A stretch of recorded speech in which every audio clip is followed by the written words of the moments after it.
ele vai pro sistema de São Paulo e aí começa um outro fato curioso, né, da trajetória dele. Porque ele fica junto com membros do PCC, né, fundadores do PCC, inclusive. E na penitenciária que é onde foi originado o PCC. Eu acabei de olhar aqui no meu celular, recebi a mensagem do Fábio Jabá, que ele é presidente do sindicato lá de São Paulo. Minha fonte. E aí ele mandou um abraço para você, falou que tá assistindo. Um abraço pra ele. Ele falou, Glauber, pô, a história dele aqui, quando teve a rebelião, ele ficou na casa de custódia. Ficou retido lá numa rebelião do PCC. Como é que foi esse fato? Porque eu escutei um relato seu que a história dele se cruza com a história do Pedrinho Matador, que é uma outra lenda aí na internet, né? Narra isso aí pra eu entender.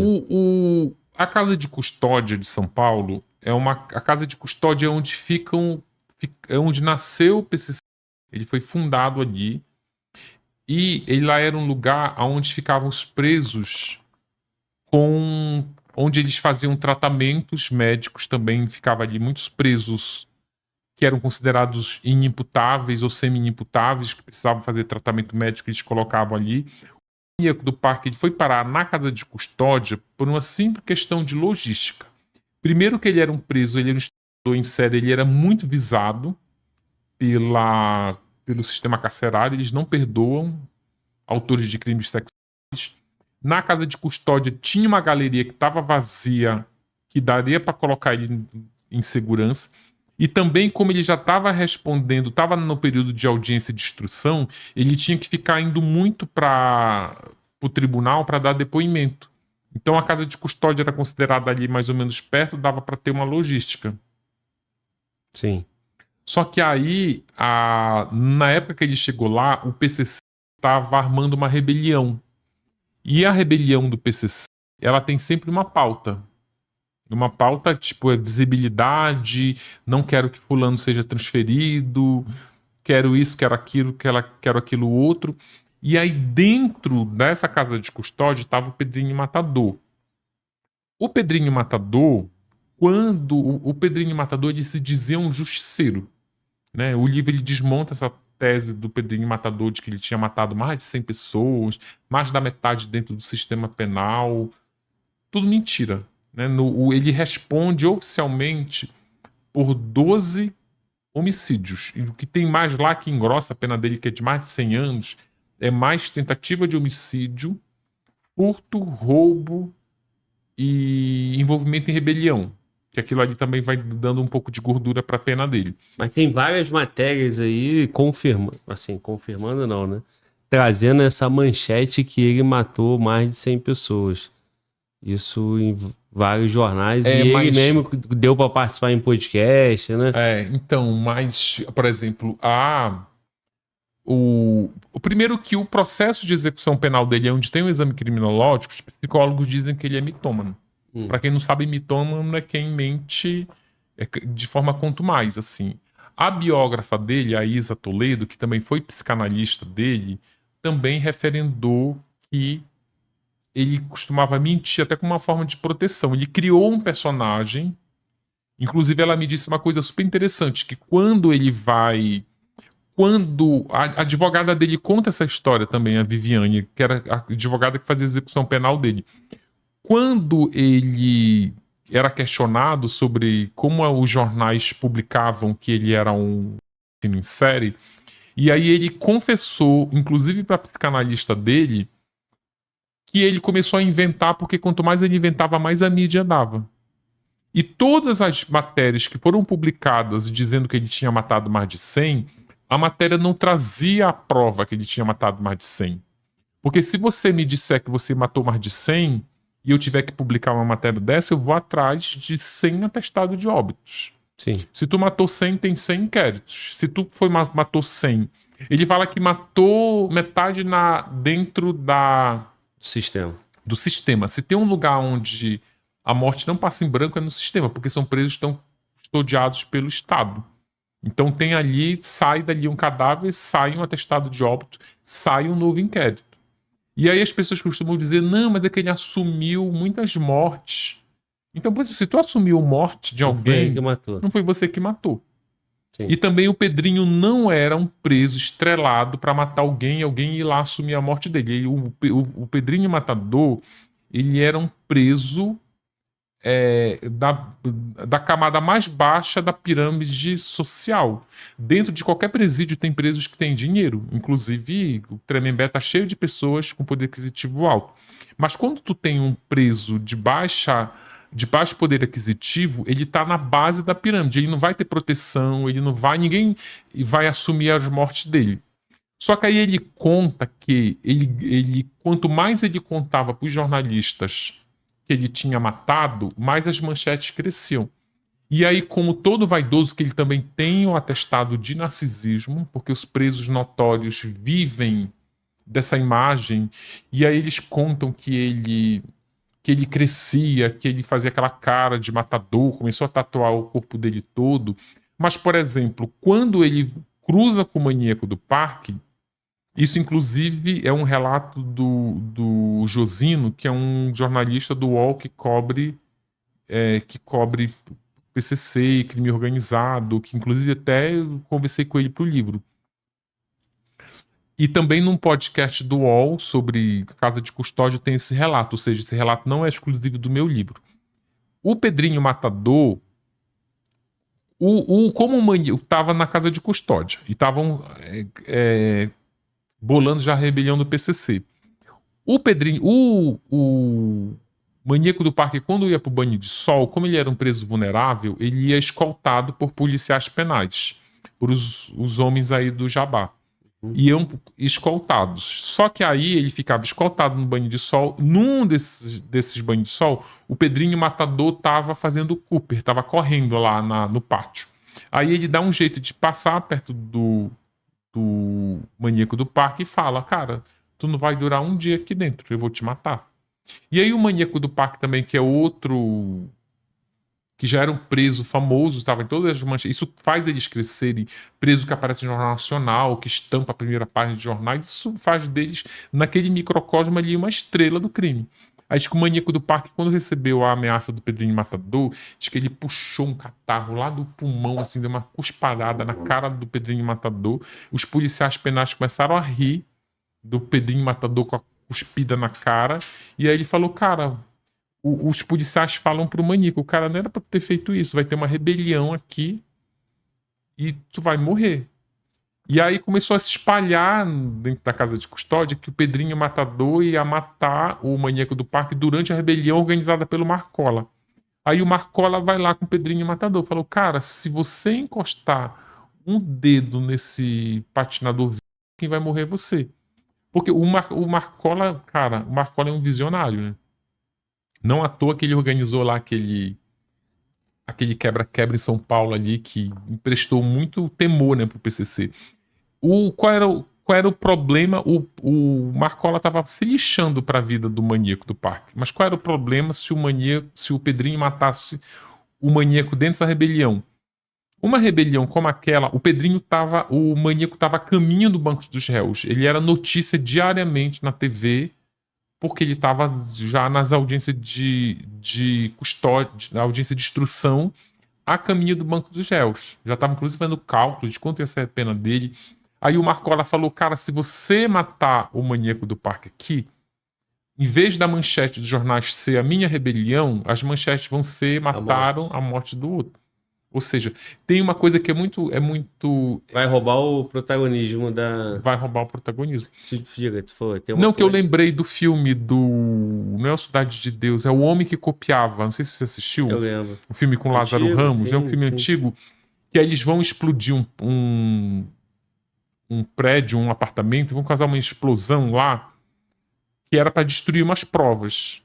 Só que aí, um deles tem a ideia de eles vão explodir com um botijão de gás. Eles pegam uma galinha, que ninguém sabia por que eles levaram essa galinha para dentro do apartamento. Eles trancaram a galinha dentro do armário. E aí eles explodiram o prédio, o apartamento. Destruiu o apartamento inteiro. E aí a polícia foi lá, a imprensa toda foi lá. E aí quando eles abriram a porta do armário, a galinha tinha sobrevivido.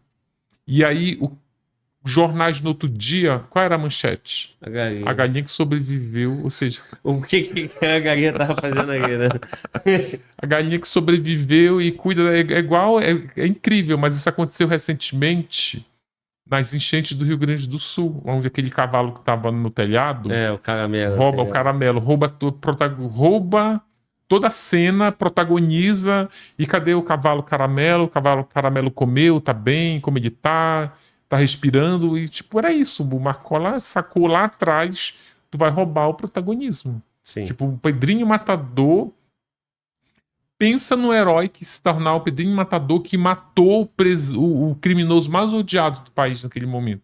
Sim. E o Pedrinho Matador já tinha essa fama? Já em tinha. cima dele? Já, mas Nós era uma estamos fama... falando de quando? 2000?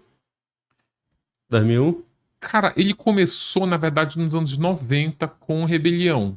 Todas as rebeliões ele estava metido no meio. Mas ele começou a contar... Quando ele começou a aparecer envolvido em rebelião, as matérias que saíam na imprensa na época era dizendo que ele tinha matado o pai. E era uma história bem fantástica. Que ele... Essa história, sim, do coração, né? Mas antes de entrar na verdade, nisso... o pai matou a mãe. E ele vingou a morte da mãe, foi lá e matou. E ele contava um detalhe que ele arrancou o coração do pai com a mão, deu uma mordida. Sim. Só que ele não gostou do sabor e cuspiu. E aí deixa eu só dar um destaque aqui para não passar batido. Que o que você acabou de narrar pra gente é que o Marcola salvou a vida do maníaco do parque, né? Se ele tá vivo hoje, graças ao Marcola. Curioso isso, né? É. Porque ele não tem nenhuma ligação. Mas a intenção dele não era nenhuma salvar a vida dele, era salvar a rebelião, né? Sim. Que a rebelião acabou, a rebelião aconteceu. É uma rebelião que ela é bem emblemática, porque ela teve morte. Eles mataram um preso lá, que eu não lembro. Mataram um dos líderes do PCC, que era rival do Marcola. É nessa que ele assume, assume o protagonismo. Sim. Aí ele mata, aí eles um outro preso e ficaram jogando bola com a cabeça do preso. E aí, quando a rebelião estava prestes a acabar, chamaram a juíza corregedora dos presídios. Quando ela entrou na cadeia, que eles estavam brincando de jogar bola com a cabeça do preso, deram um chute na cabeça que foi para lá no pé da juíza, que ela viu aquilo lá, passou mal, teve que tomar água com açúcar. Então é tipo, era nesse, mas assim, o Pedrinho, ele vivia dessa imagem de matador, mas ele tem um monte de fãs, os fãs vão tudo aparecer nos comentários dizendo, matou. Eu acho engraçado que um escreveu assim, tu só contou isso porque ele morreu, porque se ele estivesse vivo. Os podcasts do Pedrinho, tipo, que aí ele já dizia que ele era ex-matador, né? Isso. Que ele, eu sou ex-matador. E tem uma coisa curiosa que até hoje ninguém sabe quem matou, né? O Pedrinho, que ainda tem uma suspeita de quem matou o Pedrinho é o PCC. Olha como a vida dá volta. O Pedrinho Matador, ele tem 3 suspeitos. É esse cara que se chama Pablo, que montou um podcast com ele. Que aí o Pedrinho teria descoberto que ele estava sendo roubado na monetização do YouTube. Aí esse cara foi preso porque espancou a mulher. E aí o Pedrinho aproveitou que ele estava preso, foi lá, investigou as finanças e descobriu que estava sendo roubado. Eles publicaram um livro de memórias do Pedrinho Matador junto. O Pedrinho também viu que o cara estava roubando, ele passou a mão nos livros e levou. Esse é o suspeito número 1. Tem um outro suspeito. Ou seja, o cara mata 100, arranca o coração, come o coração e morre pro YouTube. Morre pro YouTube, ainda tem isso, né? Morre de forma covarde. Aí tem um outro cara, que é um cara que ele em algum momento da vida ele tinha sido dono do carro que foi usado para levar os assassinos do Pedrinho Matador. Aí um outro suspeito é um cara do PCC chamado Pierre, que este cara, ele era dono da biqueira em Mogi das Cruzes, onde o Pedrinho Matador estava morando, e o Pedrinho Matador, como esse novo personagem regenerado, não queria saber de tráfico de drogas no bairro onde ele estava morando e começou a enfrentar os traficantes locais. E aí ele morre, tem esses 3 suspeitos. E aí existe ainda uma outra corrente da investigação que acha que esses 3 juntos se juntaram para matá-lo.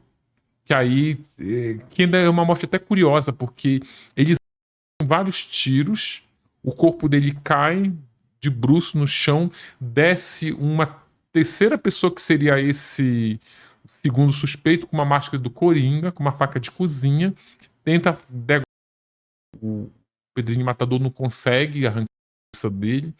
E aí, como já estava juntando gente, eles entram no carro e vão embora. Ou seja, o cara que era... Bem que essa observação é ótima. O cara que era o matador, que tinha esse emblema, eu sou o matador, morre de forma covarde como essa. Um tiro e uma tentativa de... Aí vão dizer que ele já estava regenerado, né? Que ele já estava aposentado. E aí as pessoas que viraram fã, eu não entendo como... É porque também, quer dizer, eu entendo, porque esses criminosos todos têm fãs, o Maníaco, a Suzane, mas o que eu não entendo é as pessoas não aceitarem a desconstrução do personagem. Sim. Elas não aceitam. Eles dizem que eu estou desabonando uma pessoa que não está aqui para se defender. Mas, cara, a minha pesquisa é feita no base dos processos. Eu já desconfiava desse personagem e eu nunca tinha feito nada sobre o Pedrinho Matador. Eu conheci porque, como cubro crime, sou jornalista do Globo, cubro crime e ficava... Nunca nem pensei em escrever livro, nem reportagem fiz sobre ele, mas ele era um personagem que eu comecei a achar ele interessante, comecei a prestar atenção nele quando eu vi o cara virar podcaster. E aí eu lembro que o Vilela, alguém queria que o Pedrinho fosse lá no Vilela. Aí não sei se ele tinha um agente ou se era quem lá. Vilela quer entrevistar Pedrinho Matador? E aí ele tava naquele dilema. Eu entrevisto ou não entrevisto Pedrinho Matador? Aí eu fui num evento, que eu não lembro que evento era esse, em que era um evento que tinha plateia e tava eu e o Vilela. E cheio de gente lá. Acho que era um evento até do Spotify. E aí chegou lá, o Vilela contou pra todo mundo lá, gente, recebi uma proposta de levar o Pedrinho Matador pra entrevistar. Vocês acham que eu devo entrevistar? Todo mundo, não... Aí depois eu até falei, Vilela, tipo, o cara vai te engabelar, o cara... E tu vai referendar. Exatamente, o cara não vai lá, tu não vai conseguir, tu vai ser mais um que vai ser enganado por ele, a verdade é essa. Porque, cara, o Pedrinho Matador, se você... E eu não tô falando de jornal pequeno, não, jornal de selo grande, abre de página dizendo que ele tinha matado 100 e incluía na conta dele o pai e um prefeito de uma cidade do interior. Então, se o cara mata o pai, a primeira coisa que tu vai como pesquisador é atrás da família. Mas vem cá, qual é a verdadeira história da família do Pedrinho Matador? O pai realmente matou a mãe, e aí o pai foi preso porque a mãe morreu, e aí, porque matou a mãe, e dentro da cadeia ele morre com mais de 50 anos por um problema respiratório que não se sabe se é uma tuberculose ou uma pneumonia. E aí ele começou a contar isso. Eu matei meu pai porque meu pai matou minha mãe. Só que a família dele nega. Não, conta essa história. Ele realmente matou a mãe, mas o Pedrinho não tem nada a ver com isso. E aí depois ele conta a história que o pai dele, antes de matar a mãe, obviamente, trabalhava na prefeitura como vigilante de uma escola. E aí sumiu algo nessa escola e acusaram o pai dele. E aí o pai dele, segundo disseram pra ele, ia sair com carimbo na carteira de trabalho dizendo ladrão. E por conta desse carimbo, ninguém ia dar emprego pra ele. Primeiro que não existe esse carimbo de ladrão em carteira de trabalho de ninguém. Nem no fim do mundo não tem isso. E aí ele, com medo de carimbar a carteira do pai, com receio do pai, disseram, teu pai não vai arrumar mais emprego, vai ter a família toda morrer de fome. E aí ele foi lá na praça pública, matou esse prefeito. E aí na minha pesquisa eu descobri que esse prefeito morreu de causas naturais com mais de 80 anos. Ou seja, como que ninguém checa isso pra aí eu vou te dizer uma notícia, o que ele respondeu. Ele disse, olha, quanto mais eu aumentava, isso ele fala pra psicanalista dele, quanto mais eu aumentava, mais os jornalistas ficavam sedentos pela minha história. Então eu fui incrementando. Sim. Eu matei isso, matei aquilo outro, mas... Sobre os fãs, né?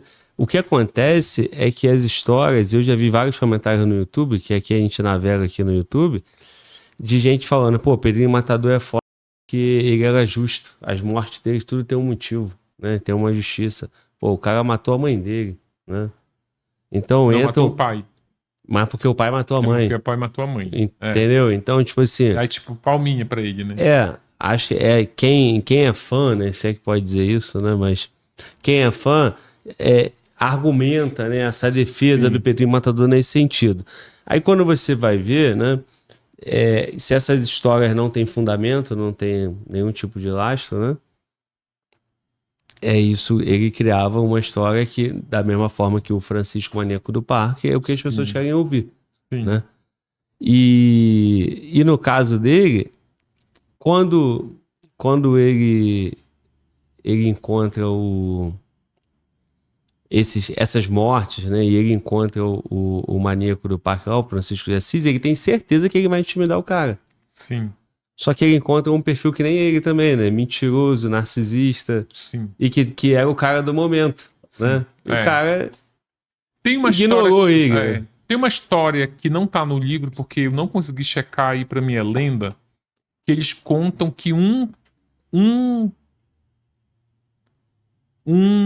carcereiro, um policial penal, que veterano, tipo, quando o Pedrinho Matador disse eu vou matar o maníaco, diz que ele teria deixado a cela do Pedrinho Matador aberta de noite para ele alcançar o maníaco do parque e matá-lo. Só que aí ele teria deixado essa cela aberta e ele não saiu para matar. Tipo, inclusive eu acho que se eu conseguisse comprovar essa história, eu acho que seria mais um elemento para provar que realmente ele é oringudo. Eu fiz uma matéria muito tempo atrás, quando eu morava lá no Pará, eu fiz uma matéria sobre os pistoleiros do sul do Pará, aquelas pessoas que são contratadas para matar, que tinha muito ali de jagunço e tal. E aí eu lembro que todo mundo falava que, cara, o pistoleiro, o matador profissional, já que o Pedrinho é um matador, não fica avisando, vem à noite eu vou te matar. Não tem isso, cara. O matador profissional, se ele quer matar, ele vai lá, mata na surdina. Não manda recado, aviso. Ainda mais na frente de policial penal. Sabendo que ia ter uma rebelião, o Marcola dá ordem para não mexer no maníaco do parque. No maníaco. E aí, o Pedrinho Matador, né, ele não teve outra alternativa a não ser obedecer, porque senão ele entraria no caminho dessa força aí, né, que intimida até o próprio Estado. Agora, ele passou batido? Passou ileso? Não, o que aconteceu na rebelião? O que aconteceu foi o seguinte, aí, como ele tava numa ala separada, o maníaco, mas numa rebelião ali, os presos ficaram soltos, ficaram andando nas áreas comuns, e aí não era organizado pelo Pedrinho Matador, mas ele tava junto dessa galera, e aí juntou uns presos com esse perfil de que não aceitam dentro da penitenciária autores de crimes sexuais. E aí eles invadiram a cela onde o maníaco do parque, segundo o relato deles, porque o maníaco do parque ele conta que sofreu 2 estupros coletivos. Ele diz que foi um na casa de custódia, isso nos processos de execução penal, e um outro no criminológico. E o outro ele sofreu no exército. 2 casos de estupros coletivos. E um teria sido desses presos que entraram lá e estupraram ele usando o cabo de vassoura dentro dessa casa de custódia. Tanto que depois dessa rebelião, ele é levado para um hospital, e depois desse hospital que ele vai para uma outra penitenciária, que se eu não me engano é a penitenciária de Aras, que é onde ele já estava com essa expressão de gênero bem feminino, em que ele fez aquela foto que a gente mostrou aí.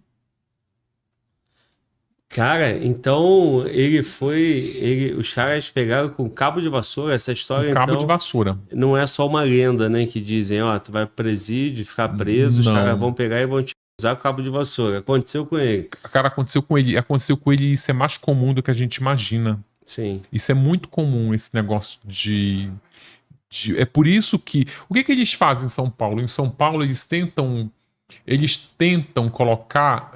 alocar no critério número 1 para escolher para onde o preso vai, que inclusive é uma regra estabelecida pela Lei de Execução Penal. Você tem que ir para um presídio próximo da sua família, que é para estimular a ressocialização, tua família tem que te visitar. Esse é o critério número 1. Mas às vezes não é possível, ou por conta de superlotação, ou porque o teu tipo de crime, tu não vai sobreviver nessa penitenciária, ou porque eles tentam colocar, por tipificação penal, por exemplo, traficantes, membros de facção, eles estão a rigor, naquele complexo de Presidente Venceslau, lá do Epitáfio, Prudente e Venceslau. Porque ali, como tem traficante, tu não vai, se tu colocar um preso comum lá, o traficante vai arregimentar. Sim. Vai levar pro tráfico. Então, no caso do Maníaco do Parque, ele está hoje numa galeria da penitenciária de Aras, onde só tem traficante. Aliás, onde só tem estudantes. Então, eles acabam se aceitando ali. Sim, todos são o que eles chamam de Jack, né? Crimes sexuais. Sim. Se tu Então, colocar, por exemplo, um pedófilo que cometeu um crime sexual com uma criança junto com o estupro como maníaco, tipo, ali ninguém vai ameaçar ninguém. Eles estão na mesma página. sim. Sim. Bom, e aí então ele não foi morto pelo Pedrinho, mas ele foi violentado nessa rebelião. Aproveitaram a rebelião e foram para lá. Isso teve destaque na mídia? Provavelmente não, né?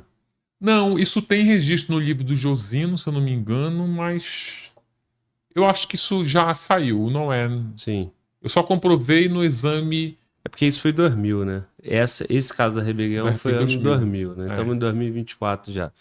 E aí, mais uma vez citando o Jabá, ele fala que a previsão é que ele sai em 2027. 2028. Ele falou 27 aqui comigo, né? Mas ele foi preso em 98, então completa 30 anos. Talvez o Jabá pode até estar certo, porque tem ele não tem progressão de pena, mas ele abate no... na verdade, eu não sei. Eu teria que... vamos para o processo de execução penal. O processo de execução penal, na parte lá de calculadora prisional, tem a data que ele entrou, a data que a pena termina e a data que ele sai. A data que está no processo é agosto, acho que se eu não me engano é 8 de agosto de 2028. É a data que está lá. Ele não tem progressão de pena. Porque qualquer abatimento na pena tem que ser descontada de 285. Por exemplo, se ele está lendo dentro da cadeia, se ele está trabalhando, que isso é tudo abate pena. Até baixar os 30 anos, haja abatimento de pena. A data que está lá é 8 de agosto de 2028, que é quando completa 30 anos. Sim.